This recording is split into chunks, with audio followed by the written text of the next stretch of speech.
Hi everyone, happy Friday. I am here to talk to you about your discussion board post for Module 2, and I'm here really only to talk about the discussion board posts, not the journals. I'll be looking at those later on, but wanted to share your excellent work with you. Y'all, I made a list of all the rhetorical concepts, the devices, the writing strategies, the appeals to writing, some of the stuff that you referenced from a Module 2 lecture. I made a list of, I called them lots of different things just now, but I'm going to do that list again. You all, sometimes I call them elements, sometimes I call them components, aspects, parts of the essay. And your goal in the rhetorical analysis is to judge the quality of the writing of the writer and to identify those things that the writer is doing. So I made a list of all those things. Purpose is identified, and you'll see your name and other folks' names next to all of these things. Exigence, Michelle Madison and Michelle V, you all three identified exigence, and I haven't even defined it yet, so you might go look to see how you did that. You all, exigence is the writer's need to communicate because there's some urgency, there's some passion behind the topic. Maybe time is running out, maybe the problem is really severe.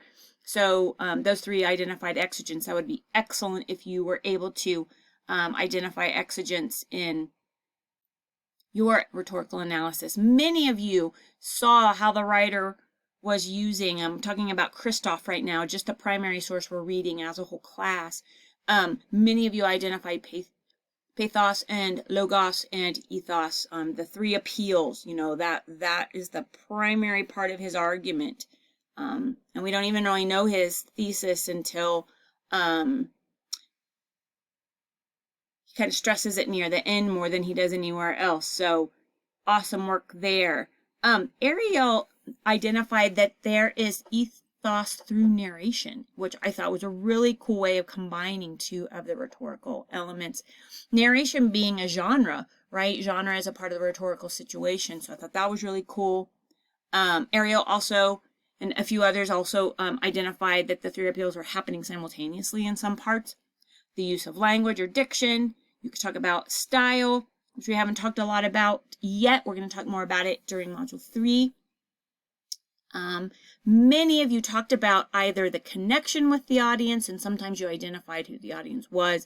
Many of you also pointed out that there was a missed connection or a disconnection or a disengagement, and lots of good words here, you all. Morgan pointed out that it was engagement with the audience. Ariel pointed out that it was an audience that shares the author's concerns. So some really good language. That's why I sometimes put the language in parentheses, so you guys, so you all can see how you can write in your rhetorical analysis. It doesn't have to be all the way formal all the time, referencing the rhetorical concepts you're learning about. It certainly could reference them, but you could also use your own more familiar language to explain how these things work. There was language around intended audience, targeted audience, narrow audience, plea to the reader. So all of you who have these different ways of referring to the audience, fantastic work there. You all, again, just showing you some different ways of phrasing things. Kristen talked about the tone. And now we're going to get into a list of genres, y'all. We haven't defined genres in the rhetorical situation yet, but a genre is a type of writing that has certain conventions that are expected by the reader.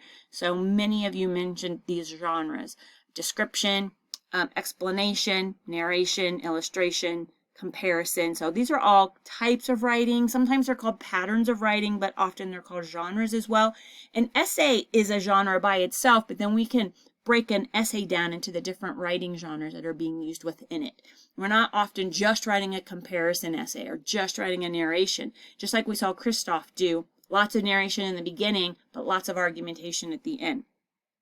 Great job to Madison and Rachel, who talked about dispositio and all kinds. Again, so the last part of the list, y'all, this is a long list, and I took a lot of time to really pay attention to your writing this week in your DB, but check it out. So much variety in language. So again, going to stress that you don't have to always just refer to the rhetorical concept as named by me in the lectures. You can write about it in some other ways to relax your language, so your language just doesn't feel so tight and formal and like you're writing an assignment, that it's more of a conversation with the reader.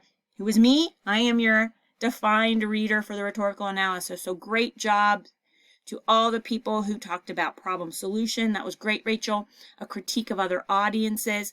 Becca and Olivia talked about the context of the essay. Diane talked about political statements. Use of evidence, again, Diane. Josh did this really cool thing where he had this comparison going on between the reader's awareness and the writer's awareness. Josh also talked about how the writing hooks the reader. Use of persuasion, use of argument. Great job there, Josh, Olivia, Alexandra. Alexandra mentioned fact-based evidence, and I just want to pause, and this was maybe not Alexandra's intention, but I want to pause to remind you that the textbook and the pages in the textbook where it talks about pathos, ethos, and logos, that it does sometimes in certain classes, in certain places, you will find sometimes that fact-based evidence seems to be more significant or better proof than pathos or ethos, and I ask you to reconsider that really a nice balance between all three appeals is probably the best writing, and not one that's so exaggerated with just fact-based evidence. References to political administration, speaking against political positions. This one was a cool one. Michelle S. pointed out that there was missing information or gaps in the writing. So those are really great observation that you could definitely develop. And then Sarah mentioned visuals of the times we lived in. Y'all, there were a few people. Michelle V.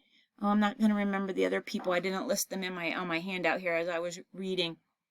A few of you wrote your discussion board paste using inductive argumentation. And so I really want you to consider whether you want to write a deductive argument or an inductive argument for your rhetorical analysis. Week 3 will help you to identify how you'll write your rhetorical analysis. This week's work is identifying the body paragraphs that you might be able to use. So even though Christoph is not a primary source for your essay, you definitely could start thinking about what your body paragraphs are for the rhetorical analysis using any of these rhetorical writing strategy components that you've identified in your DB post during Module 2. Great work! Super, super great work. Y'all let me know if you have questions. Sorry for a little bit of a long video, but I wanted to be excited about your work this week. Thumbs up. Have a great weekend, y'all.